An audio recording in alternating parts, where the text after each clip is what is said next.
Bon, donc je vais aujourd'hui vous présenter, déjà commencer par présenter un petit peu Linear parce que voilà, on ne communique pas encore beaucoup sur ce qu'on fait. Chez Linear, en gros, notre ADN, c'est de réunir des expertises dans deux domaines de la sécurité, à savoir la sécurité opérationnelle et la cryptographie.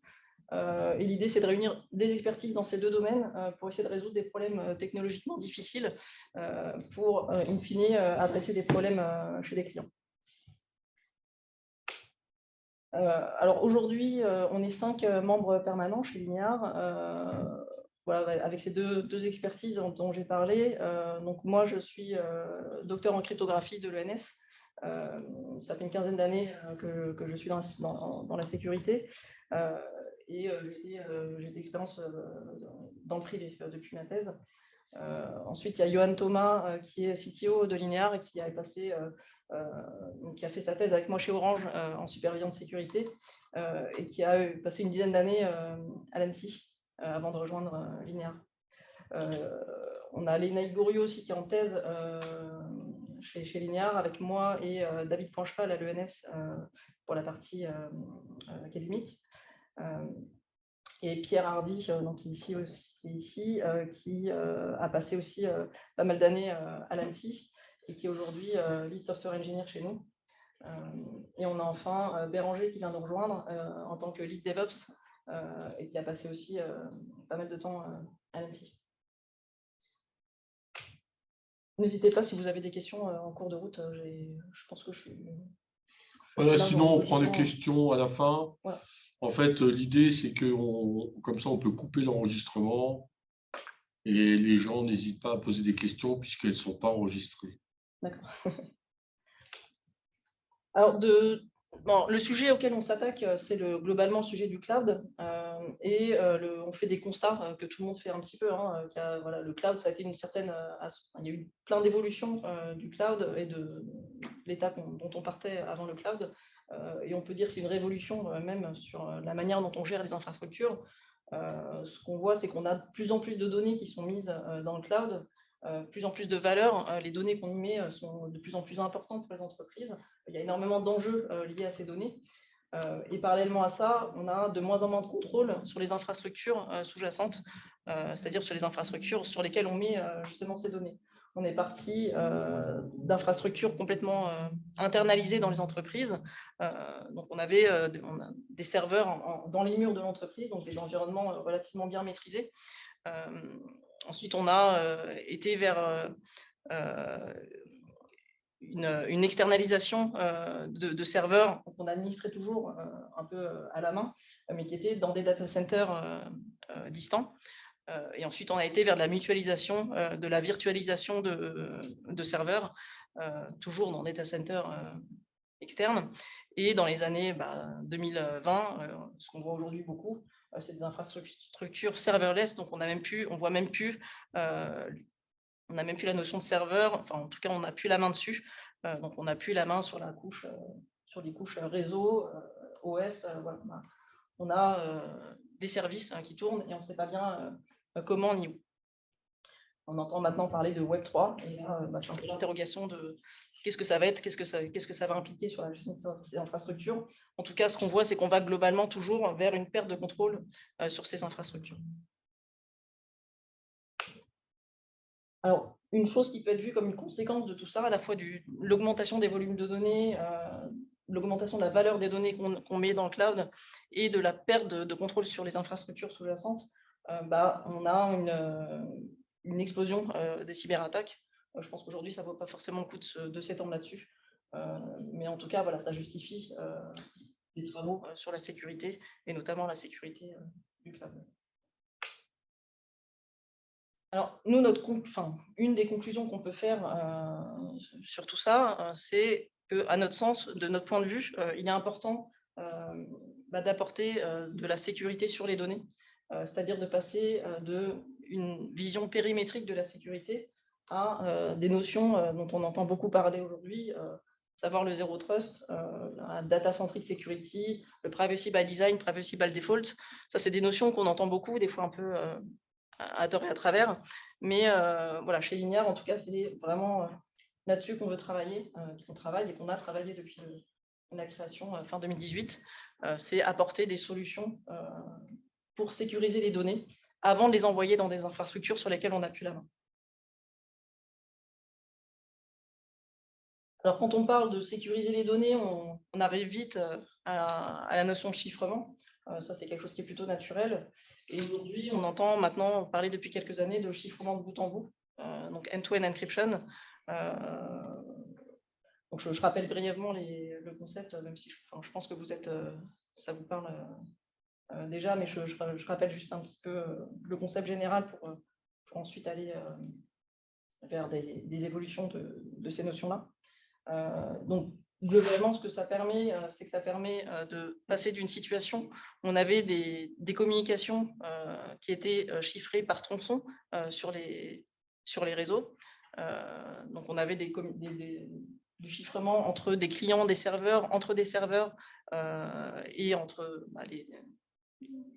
des serveurs. Enfin, donc là, le serveur de l'entreprise B, ensuite, ça revient vers le client. Donc, on avait des tronçons comme ça qui étaient chiffrés. C'est ce qu'on a, par exemple, dans la sécurisation du mail.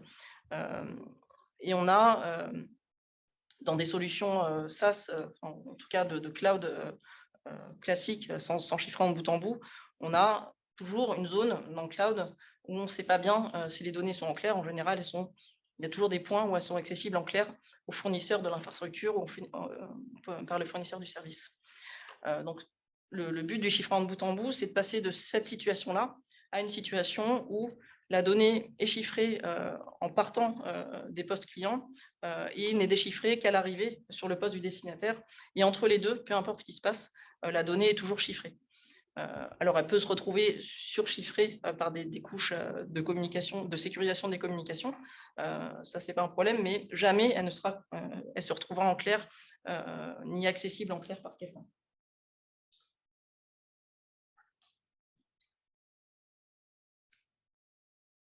Alors, je vais aussi parler de ce dont je ne parle pas. Donc, je ne parle pas. Donc, là, l'idée du chiffrement de bout en bout et surtout l'idée, nous, ce qu'on a en tête quand on parle de chiffrement de bout en bout, c'est qu'on parle vraiment de sécurité sur la donnée et d'arrêter, enfin, en tout cas, d'essayer de se passer d'infrastructures internes. Et donc, on parle pas, enfin, on essaye de plutôt s'affranchir de la sécurité périmétrique, ou en tout cas, on la voit comme complémentaire. Et donc, moi, j'ai déjà entendu, moi, j'ai pas besoin de chiffrer en bout en bout, enfin, ou j'en ai déjà, parce que j'ai un VPN. Un VPN, pour nous, c'est une mesure périmétrique, c'est une mesure réseau qu'on peut atteindre en rajoutant une infrastructure ou en prenant un morceau d'infrastructure qui sert à ça. Et donc, pour nous, enfin, voilà, quand je parle de chiffrement de bout en bout, je ne parle pas de quelque chose qui peut être atteint par une infrastructure dont on essaye, nous, de se débarrasser. Sans parler que des fois, il y en a qui disent qu'ils ont un VPN, mais en fait, il est fourni par un tiers. Et du coup, ce tiers-là, par la sécurité qu'on a pensé rajouter en prenant ce VPN, finalement, on a donné les clés. Enfin, le fournisseur du VPN a les moyens de voir passer les flux, donc ça n'apporte pas forcément grand-chose sur la confidentialité des données. Il y a aussi des services ou des personnes qui disent qu'ils ont du chiffrement de bout en bout juste parce qu'ils ont des communications qui sont en peer-to-peer. Donc là, pareil, le peer-to-peer, c'est pour nous un moyen périmétrique, donc c'est faire passer des communications directes entre deux points. Et dans ce cas-là, il n'y a pas vraiment de problème de chiffrement de bout en bout. Enfin, c'est pas là qu'on a les plus grosses contraintes. Nous, ce qu'on veut, c'est dire on peut avoir les données qui sont sur des serveurs centralisés, ou pas centralisés d'ailleurs, en tout cas avec des connexions qu'on ne maîtrise pas, et donc pas forcément en peer-to-peer.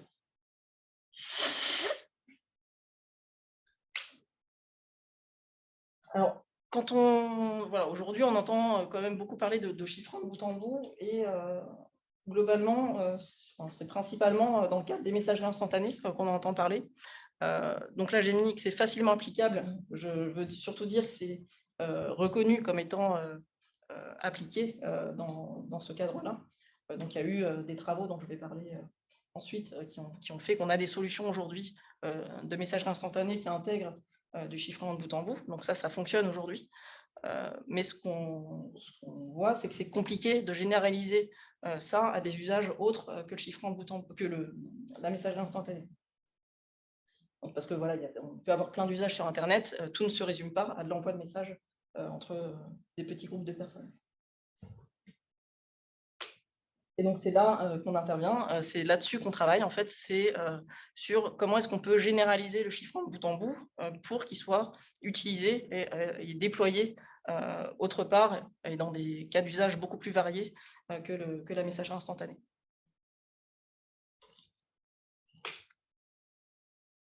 Alors, pour parler de cette, pour amener un petit peu cette généralisation, je vais d'abord revenir un peu aux bases de la cryptographie asymétrique. Je ne vais pas rester forcément très longtemps dessus, mais c'est juste pour amener les évolutions dont je voulais parler.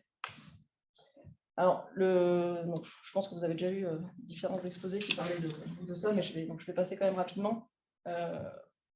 Avant la cryptographie asymétrique, ce qu'on avait, c'était le chiffrement symétrique, où on avait Alice et Bob qui voulaient communiquer et qui détenaient une même clé qui leur servait à chiffrer, qui sert à chiffrer des messages.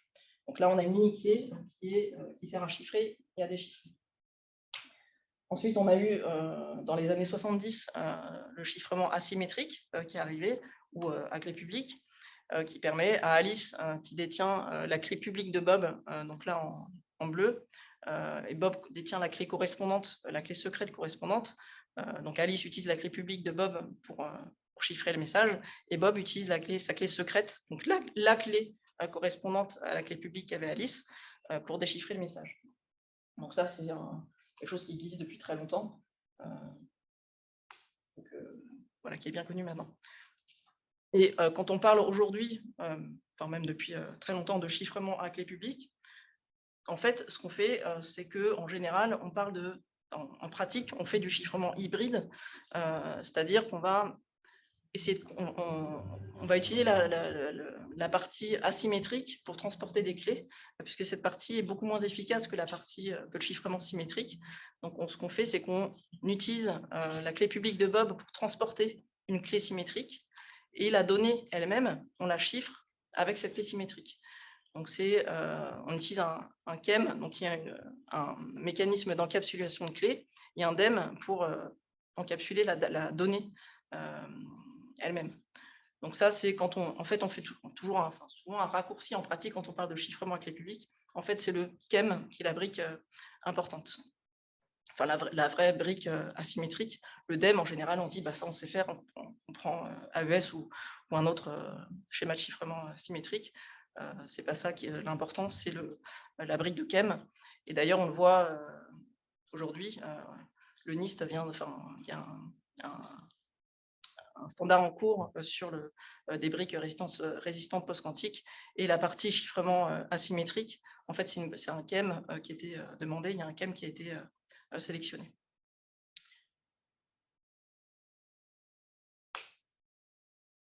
Alors maintenant, je vais parler un petit peu des évolutions qu'il y a eu depuis ces années 70.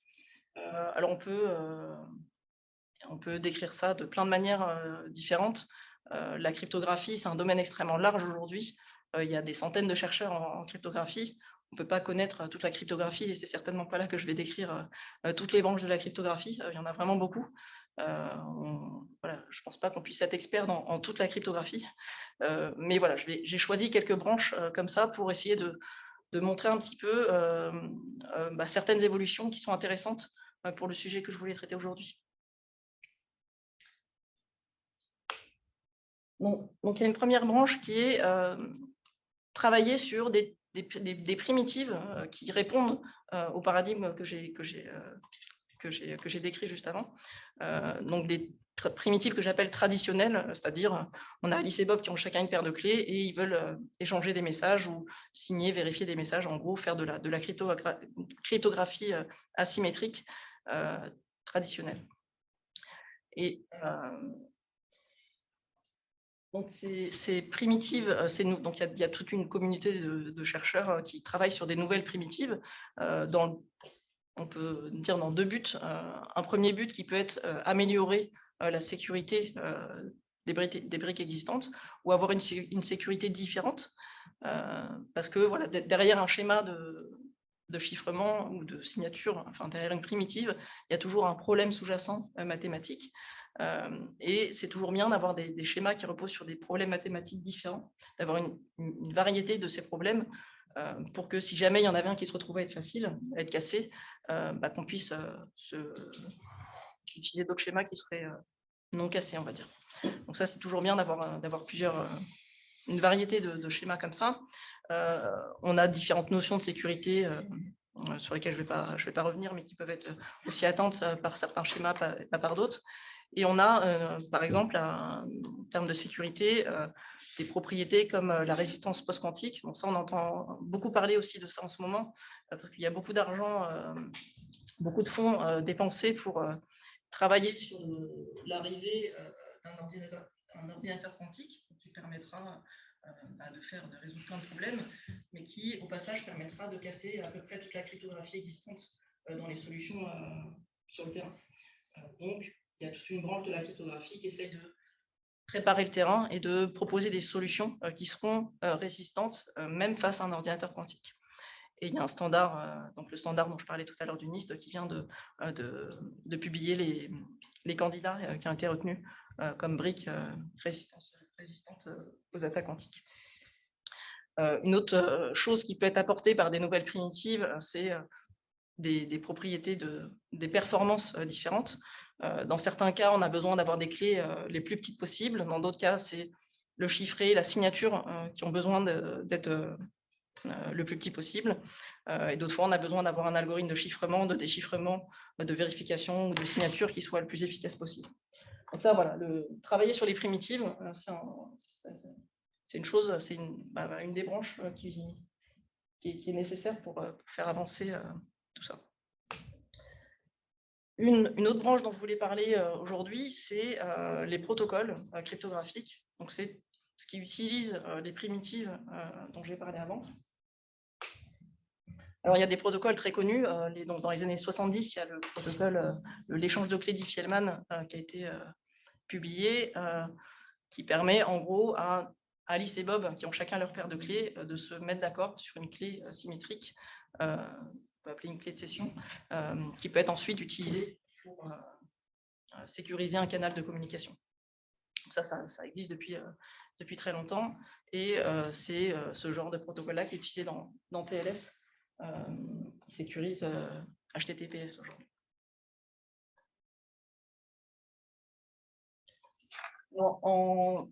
Voilà, vu qu'aujourd'hui je voulais parler de chiffrement de bout en bout, il y a eu dans les années 2000, donc en 2004, un premier papier, un premier article qui a été beaucoup repris. Il y a eu des évolutions de ces protocoles, mais donc voilà, l'article fondateur c'était OTR, donc off the record, pour off the record. Donc l'idée c'était de proposer des protocoles cryptographiques qui permettent d'atteindre un niveau de sécurité pour des communications qui ressemblent ou qui soient le plus proche possible de ce qu'on peut atteindre quand on parle avec une personne dans une pièce, sans personne qui écoute. Donc on veut que ce qu'on dit reste confidentiel. On veut que quelqu'un, quand on s'est dit quelque chose à huis clos comme ça, que l'autre personne ne puisse pas prouver à quelqu'un à l'extérieur ce que l'autre a dit. Voilà, il y a des propriétés comme ça qui ont été définies dans cet article, et des solutions cryptographiques qui ont été apportées pour obtenir ces propriétés. On a des propriétés de forward secrecy aussi qui ont été décrites dans cet article, mais je pense qu'il y a déjà eu des articles, des présentations là-dessus, donc je ne vais pas forcément m'étendre. En tout cas, voilà, c'était en 2004 qu'on a eu la base de ces protocoles. Ils ont été ensuite, ils ont un peu évolué, mais c'était globalement les mêmes constructions que ce qu'on a dans cet article. Ils ont été intégrés dans l'application Signal, et les protocoles de l'application Signal ont ensuite été intégrés dans l'application WhatsApp. Donc c'est aujourd'hui utilisé par des milliards d'utilisateurs.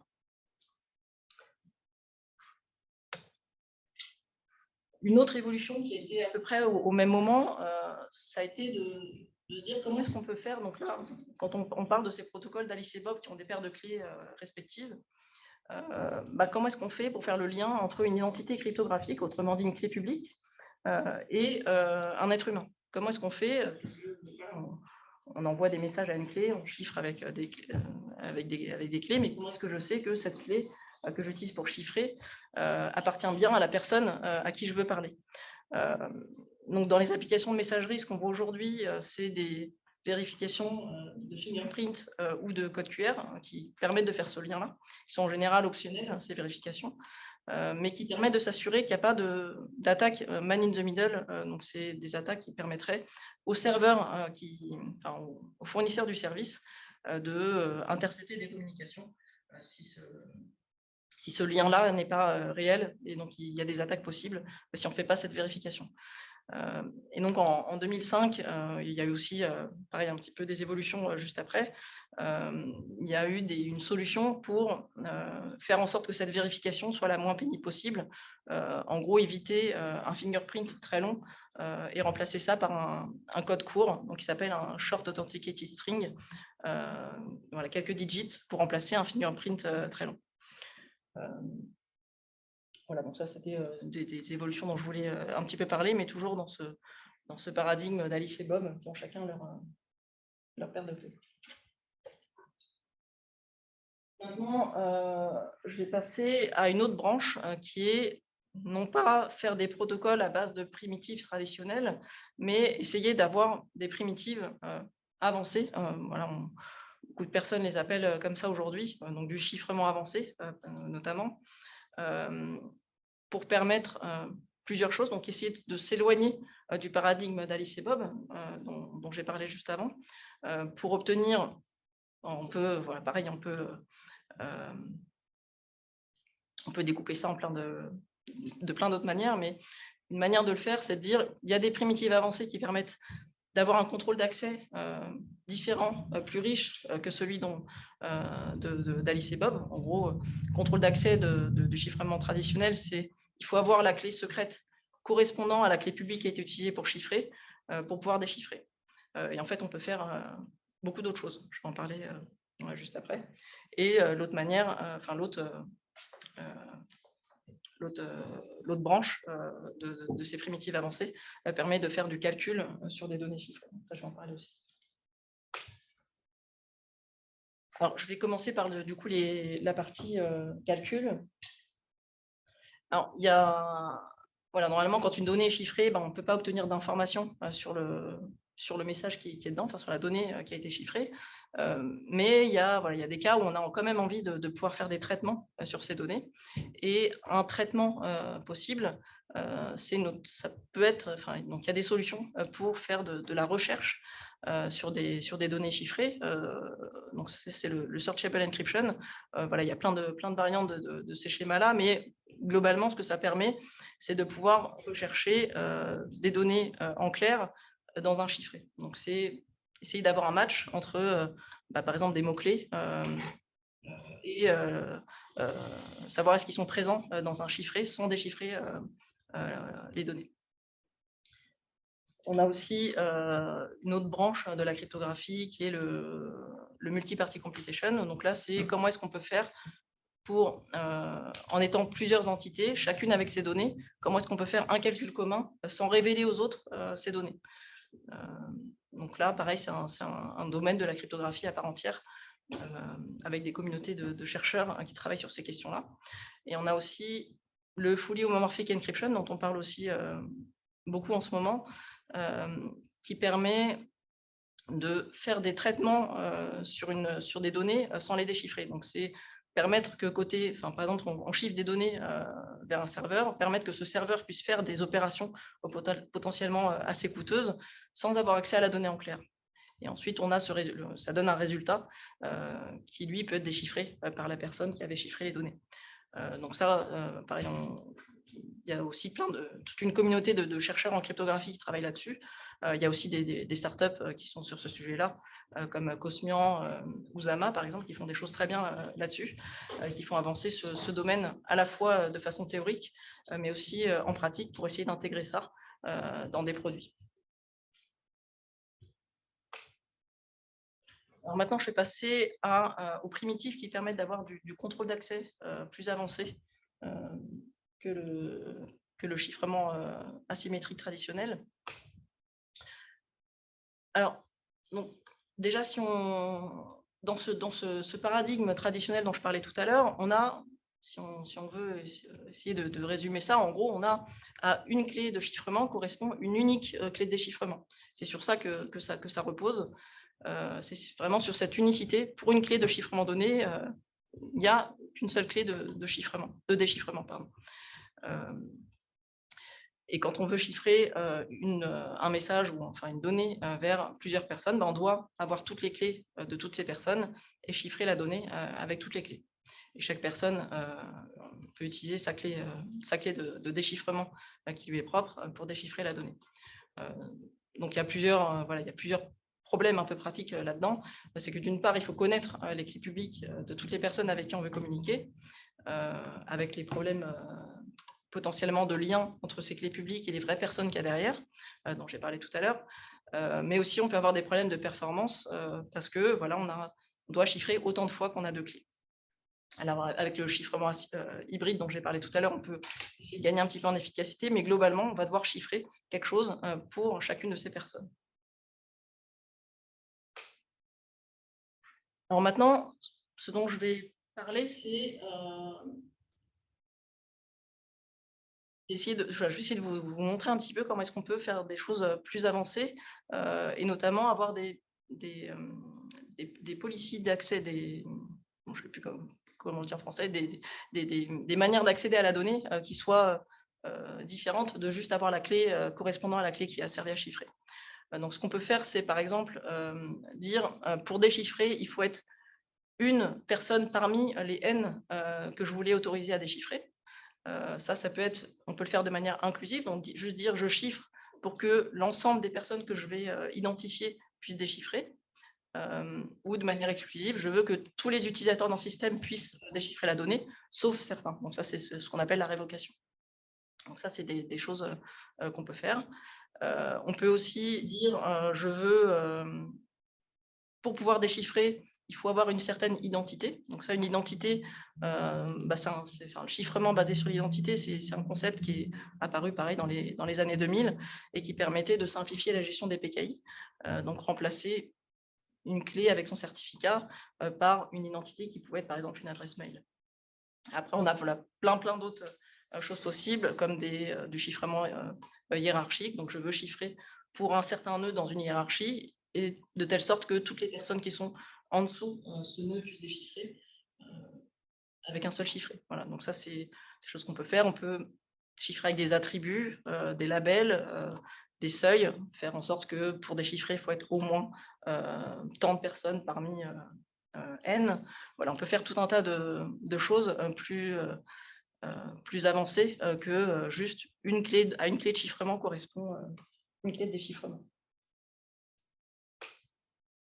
Alors, un exemple, c'est le chiffrement broadcast, le broadcast encryption, où là, on a une clé d'un service, donc là qui est notée E, et à une clé de chiffrement correspondant à ce service peut correspondre à un très très grand nombre de clés de déchiffrement. Donc ce qu'on peut avoir, c'est tous les utilisateurs du service qui ont chacun leur clé, et qui va permettre de déchiffrer un chiffré qui n'a été chiffré qu'avec une seule clé finalement, la clé du service. Donc voilà, vous voyez que c'est un paradigme complètement différent de celui d'Alice et Bob dont j'ai parlé tout à l'heure, où on peut avoir un très grand nombre de clés de déchiffrement associées à une unique clé de chiffrement. Donc ça, c'est le broadcast encryption, ou multicast encryption. Alors maintenant, je vais essayer de vous faire passer un petit peu quelques éléments techniques, on va dire, de cryptographie. Je vais essayer de pas trop faire dans le compliqué, mais l'idée, c'est d'essayer de montrer un petit peu comment est-ce que ces choses peuvent être possibles, que c'est pas de la magie, que c'est pas si compliqué que ça. Donc je vais essayer de vous parler un petit peu de comment est-ce qu'on arrive techniquement à faire ça. Alors je vais revenir à un schéma de chiffrement qui date des années 70 aussi, qui est donc quand je parle chiffrement, je parle KEM, c'est ce qui permet d'encapsuler une clé de chiffrement symétrique. Donc je sais vous connaissez certainement le problème de la factorisation, qui est le problème sur lequel repose RSA. Il y a un autre problème qui est très utilisé aujourd'hui, qui est le problème du logarithme discret, qui est, étant donné un g puissance x, c'est difficile de trouver x. Je fais des grosses approximations mathématiques, hein, ça ne va pas être un exposé très satisfaisant pour les puristes, hein, mais donc voilà, étant donné g puissance x, faut admettre que c'est compliqué de trouver x quand x est très grand. En fait, quand on a des très grands nombres, c'est comme la factorisation. Quand n est très grand, c'est difficile de trouver p et q tel que n égale pq. Là, avec des très grands nombres, trouver un x tel que g puissance, tel que y égale g puissance x, quand y est connu et que g est connu, c'est très difficile. Donc, il y a un schéma de chiffrement qui repose sur ce problème-là, où x, justement, c'est la clé secrète, g puissance x, c'est la clé publique. Et pour chiffrer, donc pour encapsuler une clé de chiffrement symétrique, ce qu'on calcule, c'est y puissance r, avec r, un aléa qu'on tire à ce moment-là.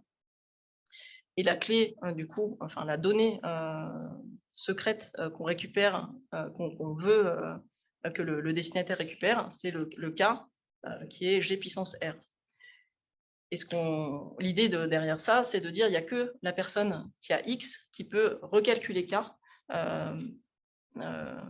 et personne d'autre. Voilà. Donc il est difficile de retrouver K quand on n'a pas x. Et pour déchiffrer, on prend le C et on l'élève à la puissance 1 sur x. Vu qu'on a x, on peut le faire, et ça donne g puissance r, donc qui est le cas qu'on voulait trouver. Et ce cas, c'est ensuite de ce cas-là qu'on dérive une clé AES, une clé symétrique qui sert à chiffrer la donnée. Donc, tout ça pour dire que, en gros, on avait un x qui était une valeur difficile à obtenir, à trouver, étant donné une clé publique g puissance x. Donc il y a un schéma de chiffrement qui repose sur ce problème-là.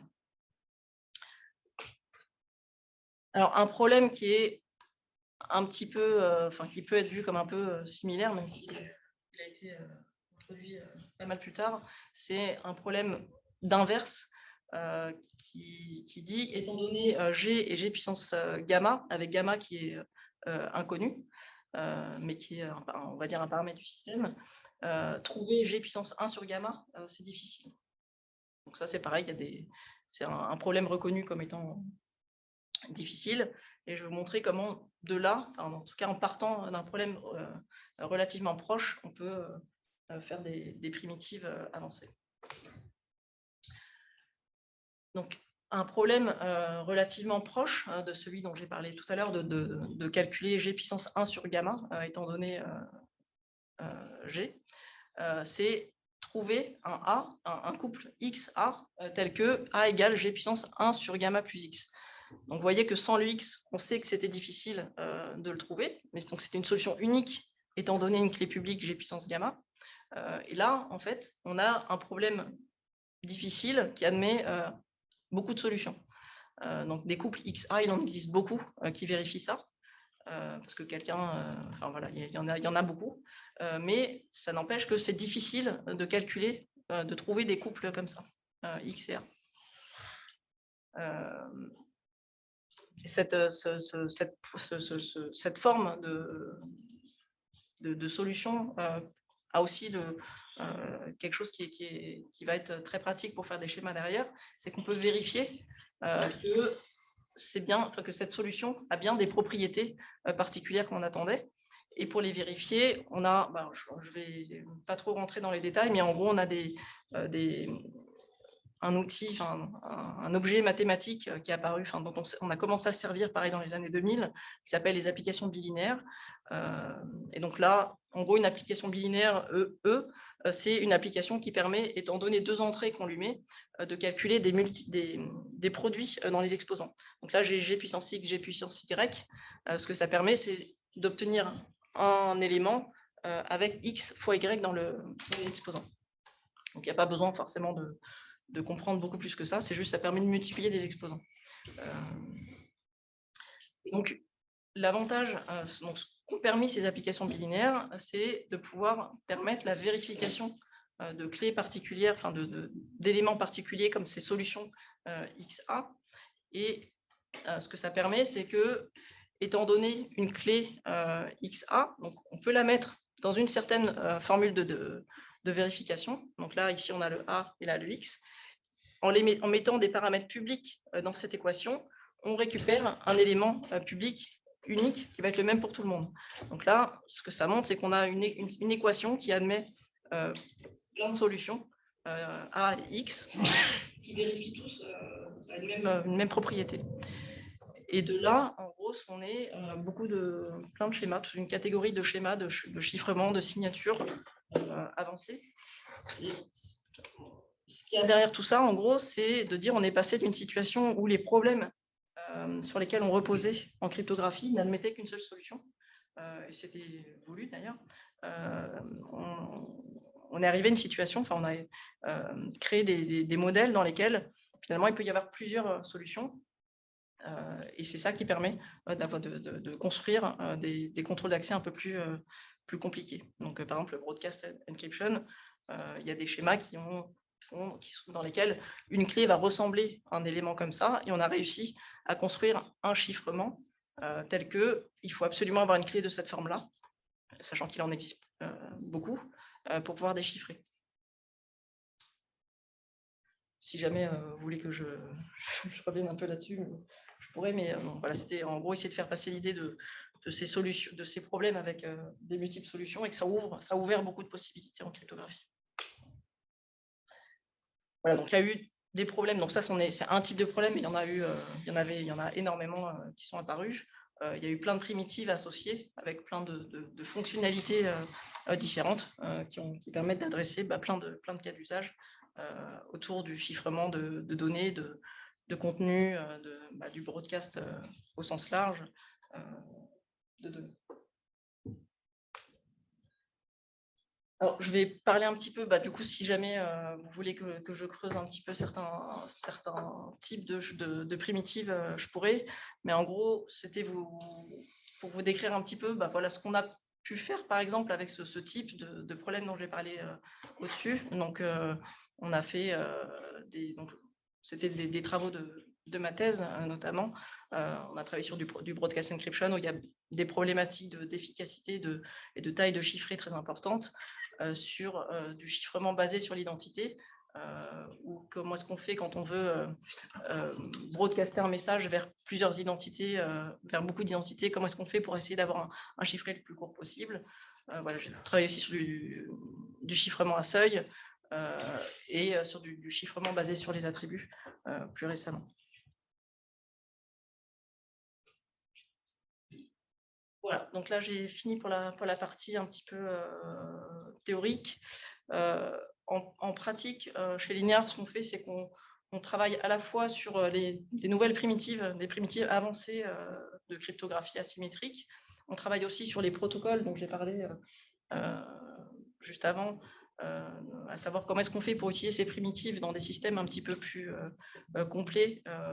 Donc comment est-ce qu'on construit des protocoles à base de ces primitives.